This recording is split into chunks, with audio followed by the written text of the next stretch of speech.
One of my sons called me. He went somewhere to pray for the sick. And a lot of people were healed.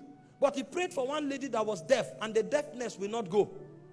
And he was so discouraged and came back and said, he prayed about it and nothing happened. He said, why did Jesus heal some and didn't heal the other? I said, well, the reason is because you are the one dictating who is healed. If you say some things, it will be heretic.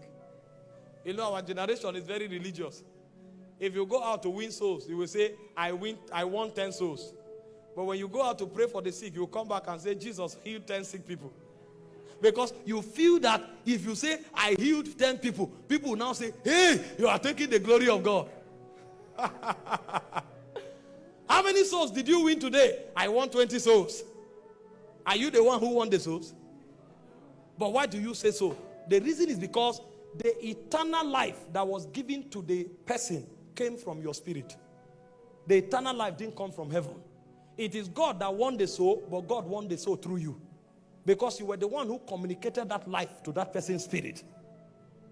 And so if you can say you won 10 souls, why are you afraid of saying you healed 10 sick people? Because of two things. You are afraid that if you say you healed 10 sick people, people will think you are taking the glory of God. And number two, you are afraid because you can easily replicate soul winning, but you don't know you can replicate healing.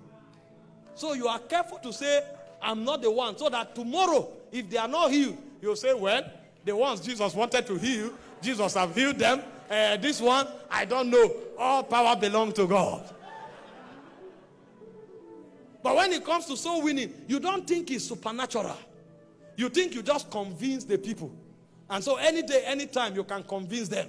But when you see the sick, you know if you dare say you did it, tomorrow the word will come and say, okay, since you said you did this one, do this one again. And you are not sure you can replicate it. So in order to put yourself in a safe place, you can say you won souls, but when it has to do with healing, you say Jesus healed the sick. How do you think you glorify God? Do you think you glorify God by saying God is the one that did it?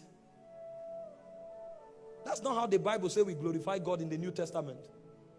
The way you glorify God in the New Testament is that you showcase the excellencies of God. You manifest the dimensions of God. In John chapter 2, when Jesus turned water to wine, the Bible said he glorified, he revealed his glory. So you reveal the glory of God by demonstrating what God does. When people see you, they will know it's the God in you that is working. Everybody know what you are doing. Men don't do it. They know.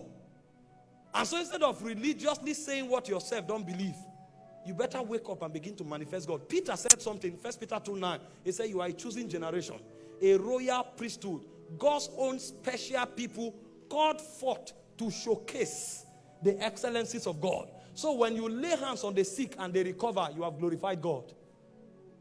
When you prophesy over people and their lives prosper, you have glorified God. It's not when you come back and say, Jesus did it, oh, I'm not the one that did it, oh, that you are glorifying God. That is a part of it. But the bulkier part of it is the fact that you reveal the glory of God, and it shows God's love towards humanity.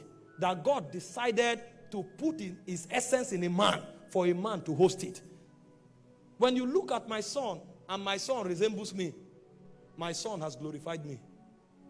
When you look at my son and my son live according to my standard, my son has glorified me. My son doesn't need to come and say, the reason I'm living well is because of my father. He doesn't need all those religion. When you see him living upright, you'll say, that's the son of his father. What he's doing is what glorifies me. It's not primarily that he came to say, it's my father that did it. All of that is a religious cliche.